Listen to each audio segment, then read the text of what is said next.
Hello viewers, നമുക്ക് ഇന്ന് നല്ലൊരു 4 മണി പലഹാരം എങ്ങനെയാണ് ഉണ്ടാക്കുന്നതെന്ന് നോക്കാം. അരിപ്പൊടി വെച്ചിട്ട് അത് നമ്മുടെ അമ്മമാരൊക്കെ പണ്ടുണ്ടാക്കിയിരുന്ന നല്ലൊരു പലഹാരമാണിത്. ഇതിപ്പോൾ നമ്മുടെ തൃശ്ശൂർ ഇങ്ങനെ മിക്കവരും എല്ലാവരും ഉണ്ടാക്കുന്ന ഒരു നല്ലൊരു പലഹാരമാണിത്. ഇത് നമുക്ക് വല്ല ഗസ്റ്റൊക്കെ വന്നാലും നമുക്ക് പെട്ടെന്ന് ഉണ്ടാക്കിയെടുക്കാൻ പറ്റും. അപ്പോൾ അതിന് വേണ്ട ഇൻഗ്രീഡിയൻസ് എന്തെല്ലാമാണെന്ന് വെച്ചാൽ, ഒരു കപ്പ് അരിപ്പൊടി എടുത്തിട്ടുണ്ട്. പിന്നെ ഇത് വറുത്ത അരിപ്പൊടിയാണ് കേട്ടോ. നമ്മൾ ഇടിയപ്പത്തിനൊക്കെ നമ്മൾ ഉപയോഗിക്കുന്ന, പത്തിരിക്കൊക്കെ ഉപയോഗിക്കുന്നില്ല, ആ അരിപ്പൊടിയാണിത്. പിന്നെ 2 ഏലക്കായ എടുത്തിട്ടുണ്ട്. പിന്നെ ഒരു നുള്ളു ഉപ്പ് എടുത്തിട്ടുണ്ട്. പിന്നെ ഒരു മുട്ട എടുത്തിട്ടുണ്ട്. പിന്നെ പാൽ എടുത്തിട്ടുണ്ട്. പാല് നാളികേരപ്പാലാണെങ്കിൽ ഏറ്റവും നല്ലതാണ്, അല്ലെങ്കിൽ നമ്മൾ പശുവും പാലെടുത്താലും മതി. പിന്നെ പഞ്ചസാര ഒരു 4 ടേബിൾ സ്പൂൺ എടുത്തിട്ടുണ്ട്. ഇത്ര സാധനം വേണ്ടത്. ഇത് നമുക്ക് പെട്ടെന്ന് ഉണ്ടാക്കിയെടുക്കാനും പറ്റും. പിന്നെ അപ്പം ഇനി നമുക്കത് എങ്ങനെയാണ് ഉണ്ടാക്കുന്നതെന്ന് നോക്കാം. നമുക്കൊരു പാത്രം എടുക്കാം. അതിലേക്ക് ഈ മുട്ട പൊട്ടിച്ച് വയ്ക്കാം. ഇനിയിപ്പോൾ മുട്ട ഇഷ്ടമില്ലാത്തവരാണെങ്കിൽ ഇത്തിരി ബേക്കിംഗ് സോഡ എടുത്താൽ മതി. കുറച്ച് മൈദയും കൂടി എടുത്താൽ മതി. എന്നിട്ട് നമുക്ക് ഇതേമാതിരി ഉണ്ടാക്കിയെടുക്കാൻ പറ്റും. അരിപ്പൊടിയുടെ കൂടെ കുറച്ച് മൈദയും ബേക്കിംഗ് സോഡയും എടുത്താൽ മതി. ഇനി നമുക്കിതൊന്ന് നല്ലപോലെ ഒന്ന് ചീറ്റി ഇളക്കിയെടുക്കാം.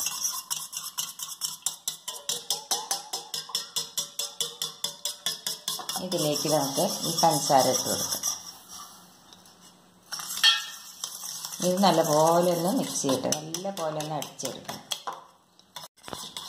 അപ്പം നല്ലപോലെ മുട്ട അടിച്ചെടുത്ത് ഇനി നമുക്ക് ഇതിലേക്ക് ഈ അരിപ്പൊടി ഇട്ട് കൊടുക്കാം.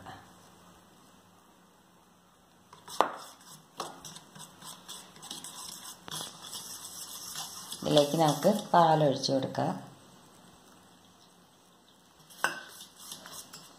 ഈ ഏലക്കായി ഉപ്പിട്ട് കൊടുക്കാം. എന്നിട്ട് ഇത് നോക്കിയിട്ട് നമുക്കിനി പാലൊഴിക്കാം. നല്ല പോലെ ഒന്ന് ഇളക്കി കൊടുക്കാം.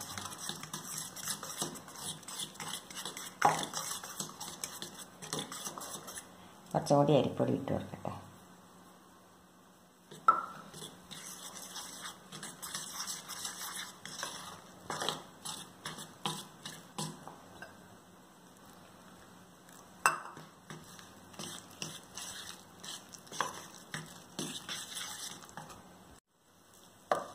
അപ്പം നമ്മുടെ മാവ് കുഴച്ച് റെഡിയായി. അപ്പോൾ ഒരു കപ്പ് അരിപ്പൊടിക്ക് 1 ഗ്ലാസ് പാല് ശരിക്കും പാകമായി. കണ്ടില്ലേ, ഇതേ ഇഡ്ഡലി മാവിൻ്റെ പാകമാണത് വേണ്ടത്. കണ്ടോ? ഇനി നമുക്കത് എങ്ങനെയാണ് ഉണ്ടാക്കുന്നത് നോക്കാം. ഞാൻ കൈ ഒന്ന് കഴുകട്ടെ.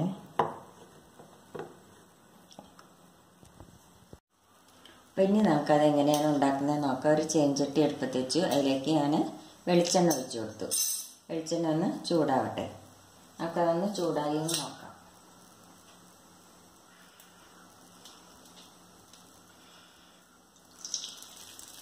എണ്ണ ചൂടായിട്ട് ഇനി നമുക്കത് ഇതിലേക്ക് കൈ ഒന്ന് വെള്ളത്തിൽ മുക്കുക. എന്നിട്ട്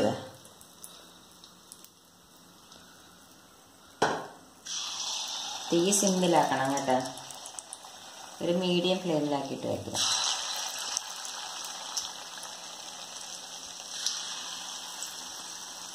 അങ്ങനെ ഇട്ട് വെക്കും.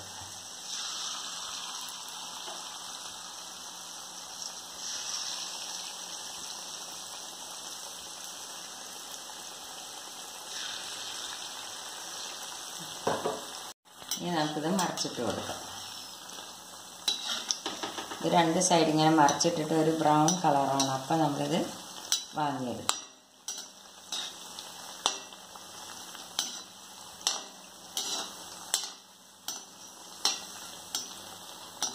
2 സൈഡും ബ്രൗൺ കളറായി. ഇത് നമുക്ക് വാങ്ങിയെടുക്കാം. ഇത് നമുക്ക് വേണമെങ്കിൽ സ്പൂൺ കൊണ്ട് എടുത്തിടാട്ടോ.